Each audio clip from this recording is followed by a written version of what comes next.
எனக்கு அன்பான சகோதர சகோதரிகளுக்கு நம் ஆண்டவராகிய இயேசு கிறிஸ்துவின் நாமத்தில் என் அன்பின் வாழ்த்துக்கள். இன்றைய நாள் செய்திக்கான வார்த்தை சங்கீதம் 9:9. சிறுமைப்பட்டவனுக்கு கர்த்தர் அடைக்கலமானவர், நெருக்கப்படுகிற காலங்களில் அவரே தஞ்சமானவர்.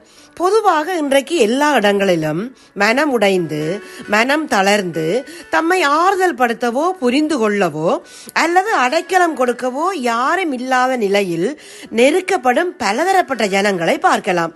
இப்படிப்பட்டவர்கள் மீது உண்மையான அக்கறை கொண்ட ஒருவர் இருக்கிறார் என்றால் அவரே கர்த்தராகிய இயேசு கிறிஸ்து. அவர் ஒடுக்கப்பட்டவர்களுக்கு நியாயம் செய்கிறார், பசியா இருக்கிறவர்களுக்கு ஆகாரம் கொடுக்கிறார், கட்டுண்டவர்களை கர்த்தர் விடுதலை ஆக்குகிறார், குருடரின் கண்களை கர்த்தர் திறக்கிறார், மடங்கடிக்கப்பட்டவர்களை கர்த்தர் தூக்கி விடுகிறார், பரதேசிகளை கர்த்தர் காப்பாற்றுகிறார், அவர் திக்கற்ற பிள்ளையையும் விதவையையும் ஆதரிக்கிறார். அவர் சொல்லுகிறார், நான் விடாய்த்த ஆத்துமாவை சம்பூர்ணமடைய பண்ணி தொய்ந்த எல்லா ஆத்துமாவையும் நிரப்புவேன் என்று. இயேசுவை போல நம் உணர்வுகளை வேறு யாரும் புரிந்து கொள்வதில்லை. அவர் நம்மீது அனுதாபம் கொள்வது மட்டுமல்லாமல் நம்மை ஆறுதல் படுத்தி நம் நொறுங்கிய இருதயங்களை குணமாக்குகிறார். அது மட்டுமல்ல, சிறுமையும் எளிமையுமானவர்கள் தண்ணீரை தேடி அது கிடையாமல் அவர்கள் நாவு தாகத்தால் வரலும் போது கர்த்தராகிய நான் அவர்களுக்கு செவி கொடுத்து இஸ்ரவேலின் தேவனாகிய நான் அவர்களை கைவிடாதிருப்பேன் என்கிறார்.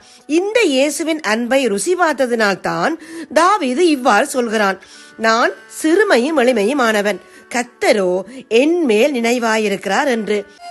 ஆமென அன்பானவர்களே, நாம் எப்பேற்பட்ட சூழ்நிலையில் இருந்தாலும் நம் ஆண்டவர் எப்போதும் எங்கள் மேல் நினைவாய் இருக்கிறார். இதோ உங்களுக்காக ஒரு குட்டி கதை. அது ஒரு குளிர்காலம்.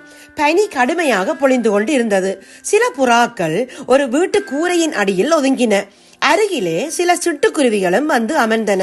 குளிர் தாங்க முடியாமல் சிட்டுக்குருவிகள் நடுங்கின. பாவம், இந்த சிட்டுக்குருவிகளை நாம் காப்பாற்ற விட்டால் அவை இறந்துவோம், நான் காப்பாற்ற போகிறேன் என்று கூறி ஒரு புறா ஒரு குருவியை தன் சிறகுக்குள் ஒதுங்க அழைத்தது. அதை பார்த்ததும் மேலும் சில புறாக்கள் சிட்டுக்குருவிகளை அழைத்து தம்மோடு சேர்த்து கொண்டன. குருவிகளுக்கு அடைக்கலம் கொடுத்த புறாக்களை பார்த்து அடைக்கலம் கொடுக்காத வேறொரு புறா, நீங்கள் முட்டாள்கள், இந்த குருவிகளை காப்பாற்றும் முயற்சியில் நீங்கள் செத்து போக போகிறீர்கள் என்று எச்சரித்தது. எப்படியும் நாம் சாகத்தான் போகிறோம், நாம் இறந்தாலும் இவைகளுக்கு உயிர் கிடைக்குமே என்றது ஒரு புறா. இரவு முழுவதும் பனிக்காற்று கொடுமையாக வீசியது. விடிந்ததும் இந்த புறாக்கள் ஒதுங்கியிருந்த அந்த கூரையின் வீட்டில் வசித்த சிறுமி ஜன்னலை திறந்தாள். அப்போது கூரையில் இருந்து ஒரு புறா பொத்தென்று தரையில் விழுந்தது. சிறுமி தந்தையை அழைத்து வந்தாள். கூரையின் அடியில் வேறு சில புறாக்கள் இருப்பதையும் பார்த்தார்கள். சிறிது நேரம் சென்றதும் புறாக்கள் சிறகை அசைத்து கூவின. அவற்றிற்குள் இருந்து சிட்டுக்குருவிகள் வெளிப்பட்டன. சில புறாக்கள் அசையாமல் கிடந்தன. அவைதான் அடைக்கலம் கொடுக்காத புறாக்கள். அவற்றின் சிறகுகளை சிறுமி விலக்கி பார்த்தாள். அங்கே குருவிகள் இல்லை. சிறுமியின் தந்தை சொன்னார், கண்ணே பார்த்தாயா, குருவிகளுக்கு அடைக்கலம் கொடுத்த புறாக்கள் சாவிலிருந்து தப்பித்து விட்டன, அடைக்கலம் கொடுக்காத புறாக்களோ செத்து போய்விட்டன. இதை கேட்டுக்கொண்டிருக்கிறேன் அன்பானவர்களே, சிறுமைப்பட்டவன் மேல் சிந்தை உள்ளவன் பாக்கியவான், தீங்கு நாளில் கர்த்தர் அவனை விடுவிப்பார் என்ற வார்த்தையின்படி இந்த சிட்டுக்குருவிகளுக்கு அடைக்கலம் கொடுத்த புறாக்கள் குளிரின் தாக்கத்தில் இருந்து பாதுகாக்கப்பட்டன. எனவே நான் உங்களுக்கு செய்தது போல நீங்களும் செய்யும்படி உங்களுக்கு மாதிரியை காண்பித்தேன் என்று சொன்ன இயேசுவை போல நாமும் நடக்க, ஒருவர் பாரத்தை ஒருவர் சுமந்து இப்படியே கிறிஸ்துனுடைய பிரமாணத்தை நிறைவேற்ற எம்மை ஒப்பு கொடுத்து இப்போது நாங்கள் ஜெபிப்போம். எங்களை அதிகமாய் நேசிக்கிறங்க நல்ல தகப்பனே, இந்த நாள் வார்த்தைக்காக உமக்கு சோத்திரம் அப்பா.